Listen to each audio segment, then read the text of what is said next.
Market లో invest చేసి మీ డబ్బులు డబుల్ చేసుకోవాలనుకుంటున్నారా? సుందరరామిరెడ్డి గారి లైవ్ సెమినార్ కి అటెండ్ అవ్వండి. Hello viewers, welcome back to our channel. ప్రస్తుతం మనతో పాటు ఉన్నారు consumers affair committee chairman Mandadi Krishnareddy గారు. సార్తో మాట్లాడదాం. నమస్తే సార్. నమస్కారం అమ్మా. సార్, ప్రస్తుతం అమెరికాలో జాబ్స్ లేక ఉన్నటువంటి జాబ్స్ని కూడా జాగ్రత్తగా కాపాడుకుంటూ వస్తున్నారు మన వాళ్ళు, భారతీయులు. చాలా మంది పార్ట్ టైం జాబ్స్ చేయొద్దు, తిరిగి వెళ్ళిపోవాలని చెప్తున్నాడు. ఇల్లీగల్ ఇమిగ్రెంట్స్ ఎవరైతే ఉన్నారో వాళ్ళందరినీ కూడా అలర్ట్ చేస్తున్నాడు ట్రంప్. మరి ఈ నేపథ్యంలో కొత్తగా ఇప్పుడు యుఎస్ఏలో 7 జాబ్స్ అంటే ఎంప్లాయ్మెంట్ కొంచెం హై శాలరీతో ఉన్నవి, డిమాండ్తో ఉన్నవి, ఇప్పుడు ఈ 7 జాబుల కోసం కూడా చాలా మంది పరుగులు పెడుతున్నారంట. ఏంటంటారు ఇవన్నీ? ఇప్పుడు కొత్తగా వచ్చినటువంటి 7 జాబులు అంటారా? గతంలో కూడా ఉన్నాయా అంటే ఏం చెప్తారు?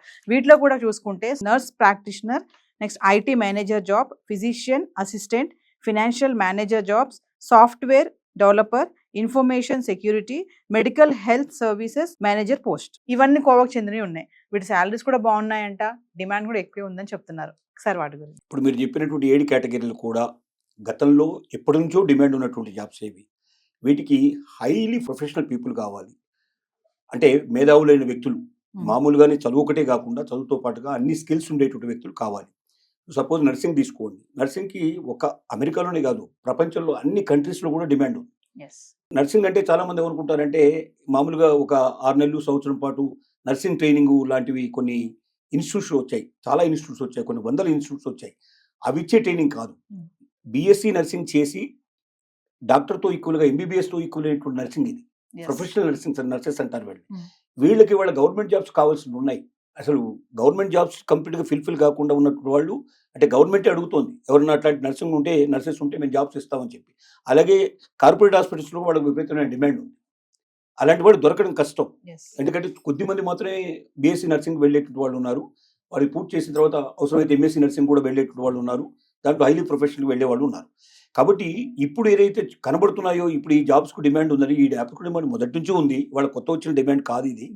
తర్వాత దీనికి తోడుగా ఇంకేమవుతుందంటే ఇప్పుడు అన్ని జాబ్స్ నుంచి బయటకు పంపించారు.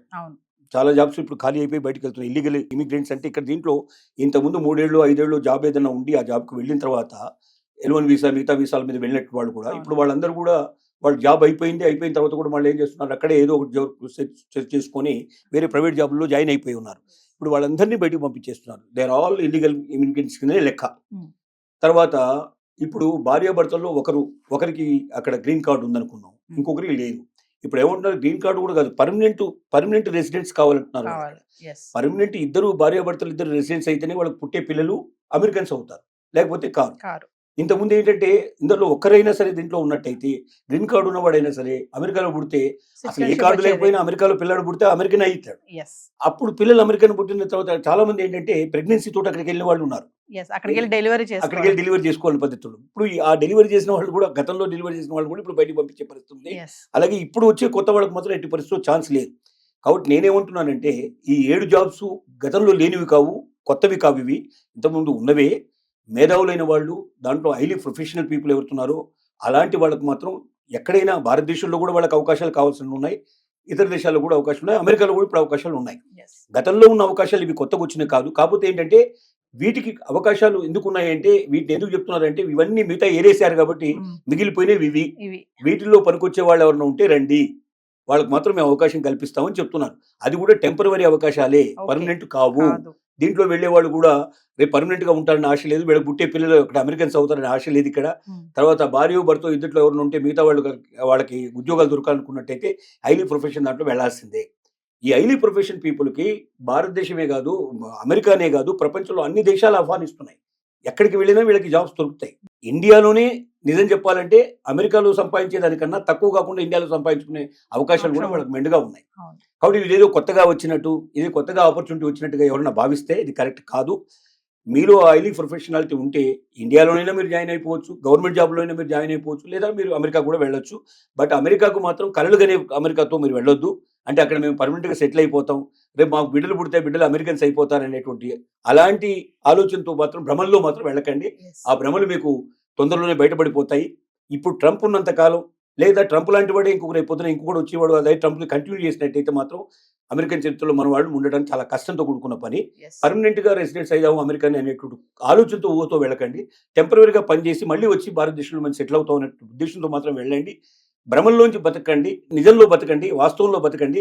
అలాంటి వాస్తవానికి ఎప్పుడు కూడా ఇండియాలోనే కావాల్సిన ఆపర్చునిటీస్ ఉన్నాయి. నిజంగా చెప్పాలంటే దమ్మున్న వాడికి భారతదేశానికి మించిన దేశం మరొకటి లేదు. భారతదేశంలో ఉన్నటువంటి సౌకర్యాలు ఇంకెక్కడ లేవు. సపోజ్ ఇప్పుడు అమెరికా తీసుకోండి. అమెరికాలో ప్రెసిడెంట్ కూడా తన సూట్ కేసు తనే మోసుకుంటాడు, తన వస్తువులు తనే మోసుకుంటాడు. ఎవరు వేరే వాళ్ళు వచ్చి ఎవరు సాయం చేయరు. కానీ ఇండియాలో అట్లా కాదు. ఇప్పుడు ఉదాహరణకు తీసుకోవాలంటే వైట్ హౌస్లో పనిచేసే వాళ్ళ సంఖ్యతో పోలిస్తే 100 రెట్లు ఎక్కువగా మన ప్రెసిడెంట్ ఆఫ్ ఇండియాకి నౌకర్లు చాకర్లు ఉంటారు. అక్కడ ఎందుకు తక్కువ ఉంటారంటే అక్కడ ఎవరి పని వాళ్ళు చేసుకోవాలనేటువంటి ఒక సిద్ధాంతం మీద ఉండేటువంటి దేశం అది. కాబట్టి ఇక్కడ డబ్బు ఉంటే భారతదేశంలో ఉన్న సుఖాలు, సంతోషాలు, తీసుకునేటువంటి సౌకర్యాలు, సేవలు ఇంకెక్కడా ప్రపంచంలో దొరకవు. కాబట్టి మనం దమ్ముంటే, శక్తి ఉంటే మన దేశంలోనే మనం ఒక ఉద్యోగం చేయడం కాదు, 10 మందికి ఉద్యోగాలు ఇవ్వగలిగేటువంటి పరిస్థితి ఏర్పడుతుంది ఇలాంటి మేధావులు ఉంటే. కాబట్టి వేరే దేశానికి వెళ్ళాలి, అమెరికాకు వెళ్ళాలనే భ్రమలను తొలగించుకొని వీలైనంత వరకు ఇండియాలోనే స్థిరపడి ఈ దేశ సంపదను పెంచడానికి ప్రయత్నం చేసినట్టయితే దేశానికి మంచిది, జాతికి మంచిది, మనకు ఇక్కడ ఉన్న భారతీయులకు కూడా ఎంతో మేలు జరిగే అవకాశాలు ఉన్నాయి. కాదు కూడదు వెళ్ళొస్తామంటే ఓ 3 ఏళ్ళు 5 ఏళ్ళు ఏదో ఒక టూరిస్ట్గా వెళ్ళినట్టుగా వెళ్ళి మీ కేపబిలిటీస్ ఇంకా పెంచుకొని మీరు మళ్ళీ తిరిగి వాపసు వస్తారనేటువంటి ఉద్దేశంతో మాత్రం వెళ్ళండి తప్ప అమెరికాలో స్థిరపడతాం, శాశ్వతంగా అక్కడే ఉంటాం అనేటువంటి భ్రమలతో మాత్రం వెళ్ళకండి అని విజ్ఞప్తి చేస్తున్నాం. అంటే కృష్ణారెడ్డి గారు ఇప్పుడు ఇక్కడ శాలరీ కానీ వీటికి ఏంటంటే డిమాండ్ కూడా ఎక్కువ ఉంది. 7 ఉద్యోగాలు ఏవైతే ఉన్నాయో అంటే ఇప్పుడు ఖచ్చితంగా స్మార్ట్ గా ఉండాలి, టాలెంట్ ఉన్న వాళ్ళు, స్కిల్స్ ఉన్న వాళ్ళకే ఇవి వర్తిస్తాయి అంటే ఏం చెప్తారు? ఖచ్చితంగా సర్టిఫికెట్తో మాత్రం రావండి ఇవి. సర్టిఫికెట్ ఉన్నంత మాత్రం రావు. నిజమైన స్కిల్ ఉండాలి, నిజమైన క్యాపబిలిటీ ఉండాలి వాళ్ళలో. అంటే ఆ జాబ్లోకి వెళ్ళంగానే అక్కడ ఏమాత్రం కూడా తేడా రాకుండా సర్వీసెస్ ఇవ్వడం మొదలు పెట్టాలి, వెంటనే వెళ్ళాలి. అంటే మళ్ళీ ట్రైనింగ్ లాంటివి కూడా ఉండవు ఇక్కడ. అంటే ఆల్రెడీ స్కిల్డ్ అయిన వాళ్ళు, ఆల్రెడీ నేర్పడతనం ఉండేటువంటి వాళ్ళకి మాత్రమే ఈ జాబ్స్ వర్తిస్తాయి. అంటే the day when you are entering the job ఇమీడియట్గా నీకు వర్క్ స్టార్ట్ అవుతుంది. అంటే మళ్ళీ తడుముకోవడం కానీ లేదా నేర్చుకోవాలనే ఆలోచనలో ఉండే వాళ్ళు మాత్రం ఎక్కువ రోజులు ఉండరు. విత్ ఇన్ డేస్లోనే తెలిసిపోతుంది, వాళ్ళు వెంటనే బయటికి పంపించే అవకాశాలు ఉంటాయి. ముందు ఇంటర్వ్యూలోనే చాలా స్కిల్స్ మొత్తం పరీక్ష చేస్తారు వాళ్ళు. అమెరికన్ సిస్టంలో ఎక్కడ కూడా మనలాగా డబ్బు ఇస్తూనో లేకపోతే ఎవరితోనో మనం రికమెండ్ చేసుకుంటూనో పిలిచేటువంటి క్యాండిడేట్స్ అక్కడ ఉండరు. ఖచ్చితమైన వాళ్ళలో స్కిల్ ఉండి హైలీ క్యాపబిలిటీ ఉండేటువంటి వాళ్ళు మాత్రం నిలబడతారు. అంటే ఎవరైతే సర్టిఫికేట్ మా దగ్గర ఉంది, మేము వెళ్ళిపోవచ్చు అనేటువంటి దృక్పథంతో వెళ్ళే వాళ్ళు మాత్రం మళ్ళీ ఫెయిల్ అయ్యడానికి రావాల్సిన పరిస్థితి ఏర్పడుతుంది. కాబట్టి ఆలోచించుకోండి, మీ దగ్గర నిజమైన స్కిల్ ఉందా, ఆ వర్క్ మీరు వెంటనే మొదలు పెట్టగలుగుతారా? 0 ఓవర్ అంటారు. మనం వెళ్ళంగానే స్టార్ట్ చేయాలి వర్క్. ప్రతి నిమిషం ఆ నిమిషంలోంచి మీకు వర్క్ ఏంటో బయటపడిపోతుంది. అంటే మీ స్కిల్ తెలిసిపోతుంది. మీరు ఒకవేళ ఫెయిల్ అయితే విత్ ఇన్ 1 or 2 డేస్లో మళ్ళీ తిరిగి టప్ప కట్టుకుని వెనక్కి రావాల్సిన పరిస్థితి ఏర్పడుతుంది. కాబట్టి నిజమైనటువంటి వ్యక్తులు, నిజమైన శక్తి ఉన్నటువంటి వ్యక్తులు, నిజమైన తెలుసుకునేటువంటి వ్యక్తులు ఖచ్చితంగా యూఎస్లోనే కాదు ప్రపంచంలో చాలా దేశాలు ఆహ్వానిస్తున్నాయి. ఇప్పుడు చెప్పిన 7 సంబంధించినటువంటి ఏవైతే కేటగిరీస్ ఉన్నాయో వీటికి దేశం అంది కాదు, ప్రపంచంలో అన్ని దేశాల్లో కూడా దీని డిమాండ్ ఉంది. వేరే దేశాల్లో కూడా యూఎస్ కన్నా ఎక్కువ సాలరీ ఇచ్చేటువంటి దేశాలు కూడా ఉన్నాయి, పిలుస్తున్నాయి. వాళ్ళకి ఇండియాలో కూడా అంతకన్నా ఎక్కువ అవకాశాలు ఉన్నాయి. కాబట్టి మీరు ఆలోచించుకోండి. సో ఏదేమైనా వెళ్ళాలి, చేసుకోవాలి, వచ్చేయాలి, అక్కడ స్థిరపడాలన్న ఆలోచన మాత్రం పెట్టుకోవద్దని అంటారు. ఇప్పుడున్న పరిస్థితుల్లో అది లేదు. భవిష్యత్తులో కూడా ఇదే కంటిన్యూ అయితే వాళ్ళ భ్రమలు తొలగిపోతాయి. కాబట్టి తిరిగి భారతదేశానికి వస్తాను, తిరిగి నా దేశానికి నేను వస్తాననే ఉద్దేశంతో మాత్రం వెళ్ళండి తప్ప అక్కడ స్థిరపడతానన్న ఉద్దేశంతో వెళ్ళకండి. వెళ్ళిన తర్వాత కళ్ళు అయిపోతే మీరు బాధపడే పరిస్థితి ఏర్పడతాయి. నమస్తే. నమస్కారం.